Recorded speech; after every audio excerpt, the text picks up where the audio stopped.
duduk. Yang nyaman Mbak Eka duduknya. Iya, ini sudah nyaman. Ya, Mbak Eka gimana kabarnya? Alhamdulillah baik, Bu. Oh, baik ya. Ibu Bapak gimana di rumah? Alhamdulillah mereka sehat juga. Alhamdulillah sehat. Iya. Mbak Eka ini rumahnya mana ya? Saya itu Bu di Sumberjo. Oh, Sumberjo. Agak jauh ya Mbak Eka dari sini? Iya, jauh, Bu. Sini naik apa? Nah, kadang diantar sih, Bu, tapi kadang juga naik bis gitulah. Oh iya. Oke. Ini kan lagi jam istirahat ya. Tadi pelajarannya siapa? Tadi belajarnya Bu Anis, Bu. Iya, Bu Anis itu orangnya humble gitu ya. Iya, baik juga kalau ngajar tuh saya suka gitu. Dia cara ngajarnya itu mudah dipahami.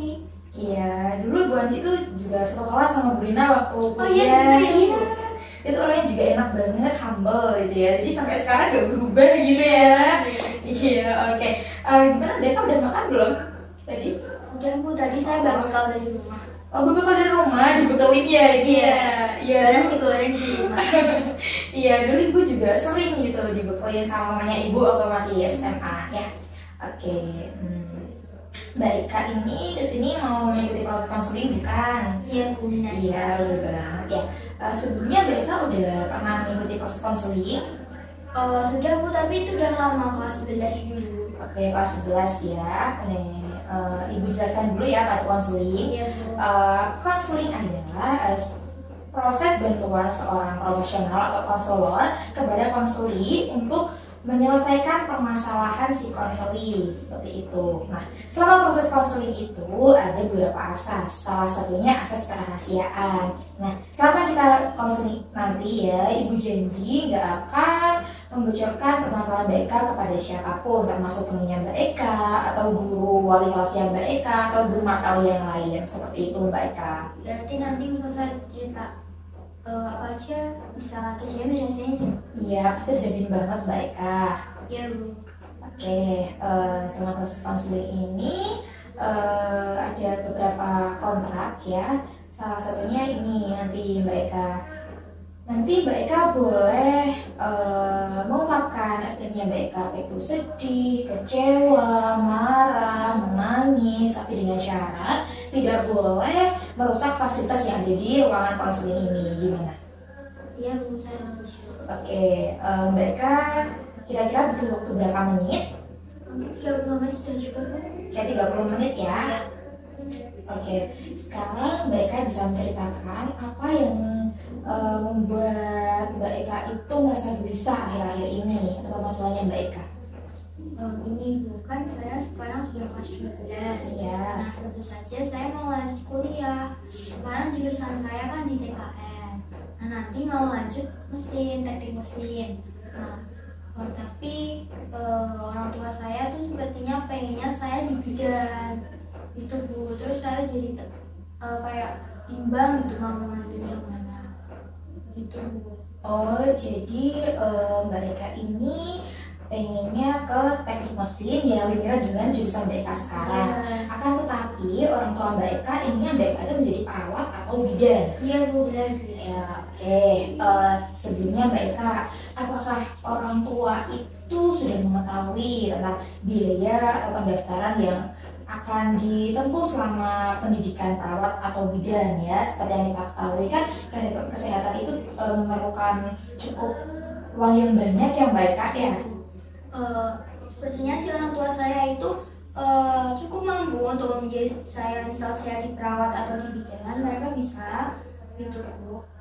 Jadi kalau soal biaya sepertinya itu enggak perlu dikhawatirin banget sih, Bu. Oke, Mbak Eka ini anak tunggal atau bagaimana? Ada, saya punya adik sih, Bu. Adik saya sekarang masih SMP. Oh, masih SMP. Iya. Oke. Mengenai kedekatannya Mbak Eka dengan orang tua itu, apakah sering ngobrol, sering nonton TV, atau sering makan bersama seperti itu?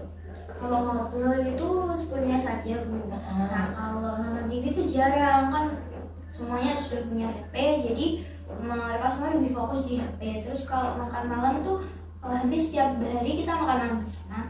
Oke, dari Mbak Eka kecil TK sampai sekarang mau jenjang kuliah ya, apakah Mbak Eka itu selalu menurut permintaan orang tua? Misal kami dari di MI, habis MI nanti MTS, nanti itu SMK, jadi nanti ke perawat, apakah selalu menurut seperti itu?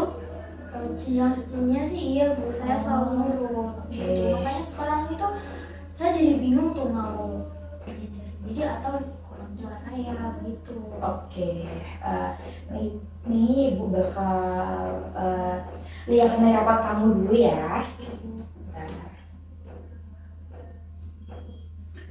Mbak Eka ini pernah menjuarai LKS ya waktu kelas 11? Iya Bu, waktu itu alhamdulillah saya juara 1. Ya, dan ini Ibu lihat Mbak Eka ini kemarin waktu kelas 11 itu magang di Daihatsu ya. Nah iya Bu, karena waktu magang itu ya, saya jadi gimana ya, selama magang tuh orang-orangnya juga enak, seru gitu. Terus makanya saya sekarang jadi termotivasi untuk bisa lanjut linear dan jurusan saya sekarang untuk nanti kuliah gitu. Karena saya waktu magang itu, wah enak banget nih jadi ini gitu. Makanya nanti saya jadi pengen seperti itu. Oke, nah Ibu lihat ini nilai rapot Mbak Eka juga bagus Mbak Eka. Ibu yakin kalau Mbak Eka seumpamanya nanti kuliah ingin masuk jurusan teknik mesin ya, 90% ini pasti akan lolos kok Mbak Eka. Ya, waktu lomba itu juga saya dapat sertifikat, nah saya juga bisa gunakan untuk daftar nanti di jalur SN. Oke, gini ya Mbak Eka ya, karena tadi kan Mbak Eka udah cerita sama Ibu kalau keinginannya Mbak Eka itu pengennya di teknik mesin yang linear dengan jurusan Mbak Eka sekarang. Tapi orang tua pengennya itu seperti di keperawatan atau kebidanan ya. Gini Mbak Eka, apa mungkin ya Mbak Eka kan tinggalnya di desa. Nah, jadi orang tua Mbak Eka itu terdoktrin kalau perempuan itu ya jenjang karirnya yang bagus itu ya ke perawat atau ke bidan seperti itu. Oh, betul? Iya Bu, karena mereka juga seperti namanya. Anak cewek tuh bagusnya di bidan gitu, di perawat. Nanti kalau misal saya jadi teknik mesin nanti ya, jadi mereka itu saya cuma jadi pegawai di apa namanya di bengkel gitu Bu. Iya. Dan di sana kan juga rata-rata laki-laki gitu Bu. Mungkin mereka ya pengennya saya jadi perawat gitu Bu. Kayak mungkin bisa menaikkan derajat atau gimana gitu. Iya, Ibu mengerti, Ibu paham perasaan Mbak Eka. Oke, kalau boleh Ibu kasih saran ya Mbak Eka ya. Gini, Mbak Eka coba berbicara terlebih dahulu kepada orang tua Mbak Eka, menjelaskan bahwa teknik mesin itu jenjang karirnya juga tidak kalah bagus loh daripada perawat dan kebidanan ya. Teknik mesin itu nanti bisa menjadi engineer, bisa menjadi HRD di perusahaan besar seperti Daihatsu, dan perempuan itu juga berhak loh masuk di teknik mesin seperti itu. Apakah Mbak Eka sudah membicarakan hal tersebut? Belum Bu, saya belum sebelumnya sih belum berani untuk berbicara sama orang tua saya. Oke, nah kira-kira kapan nih Mbak Eka akan berbicara dengan orang tua Mbak Eka mengenai hal tersebut? Nanti malam sih Bu, kan saya biasanya kalau makan malam itu sama kerjanya sedikit. Nanti malam akan saya coba untuk berbicara sama orang tua saya. Oke, jadi Mbak Eka nanti bilang dulu nih sama orang tuanya mengenai jenjang karirnya seperti itu. Nah, apakah orang tua itu kekeh banget ingin Mbak Eka masuk perawat atau bidan gitu? Sebenarnya sih enggak, kayaknya sih ya Bu ya, saya juga nggak tahu pastinya. Kayaknya sih mereka itu nggak terlalu menginginkan saya untuk di bidan atau di perawat gitu. Sebenarnya mereka juga tahu apa yang saya inginkan, tapi cuma mereka hanya menyarankan saja. Ditambah saya belum izin atau belum bilang ke mereka kalau saya menginginkan teknik mesin. Makanya itu membuat saya jadi berpikir bahwa saya diharuskan untuk di bidan atau perawat, padahal mereka ya nggak terlalu membebani saya untuk memilih jurusan tersebut. Oke. Jadi nanti Mbak Eka bilang dulu aja nih sama orang tuanya. Karena Mbak Eka juga belum cerita kan sama orang tuanya mengenai hal tersebut. Oke, gitu ya Mbak Eka ya. Iya Bu. Oke, setelah proses konseling nih, gimana perasaannya Mbak Eka?